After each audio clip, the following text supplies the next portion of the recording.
All right, YouTube. So today's agenda is I keep getting the number 5 cylinder misfire code. And I tested the fuel injector. I took a ohm meter, measured the resistance on a few different fuel injectors. And this one I can't get a reading from, the number 5 fuel injector, so I'm going to replace it. There it is, just down there. It's kind of hard to see, but that's it, where this wire is going into. So the first thing you have to do for this process is get the fuel out of the line. Now apparently there's a couple ways to do that. There should be a Schrader valve located on the fuel rail somewhere that you can press.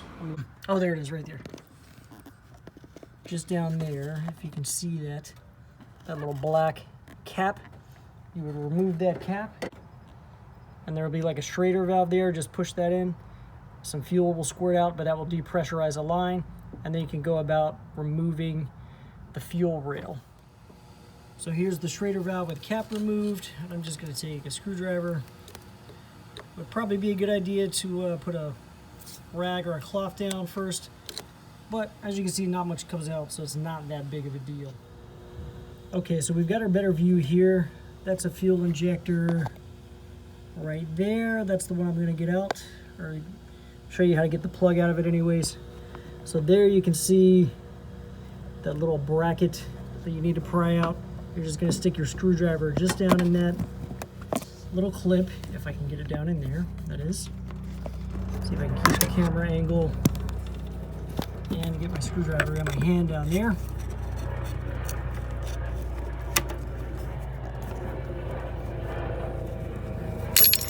There we go. There's actually 4 bolts holding it in place. This is on the passenger side of the motor, just by the first fuel injector. You'll see one down there.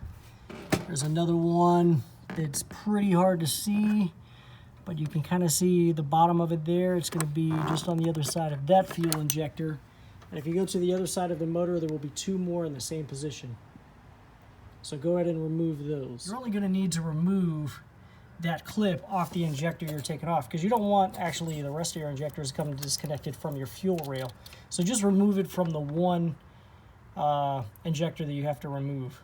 Okay, so I went ahead and removed the air box out of the way because it was getting in the way quite a bit, and I was trying to get these 4 bolts out, and especially the ones that are like right here. I was having a lot of trouble getting to them.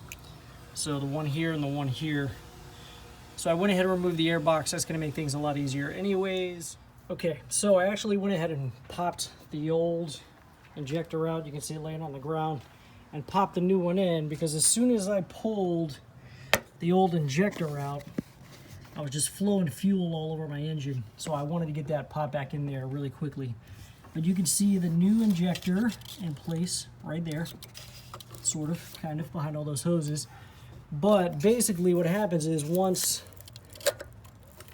that's unbolted and everything, and I went ahead and undid my coil packs, just to give me a little bit more clearance. As you lift this up, you can see this like wants to touch the coil packs, and that kind of reduces your clearance with that on there. So what I did was I pulled it up. You can see it comes out of the motor. Well, I'm trying to show you.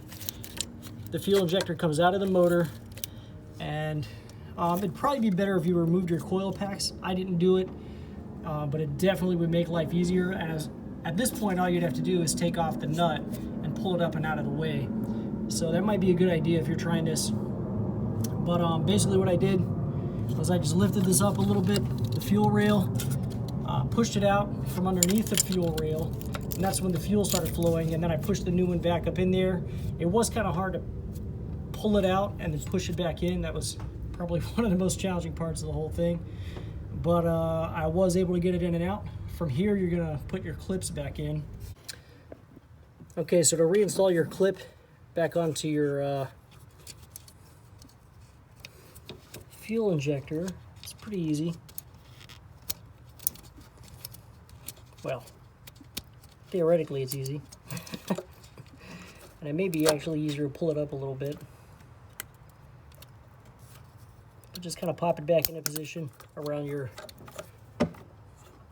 fuel injector. There we go. Pretty simple. Okay, so I've got everything put back together. Make sure that you get your clips back on your fuel injectors properly. Make sure you get everything plugged back in, all that good jazz. Let's see if we get a check engine light.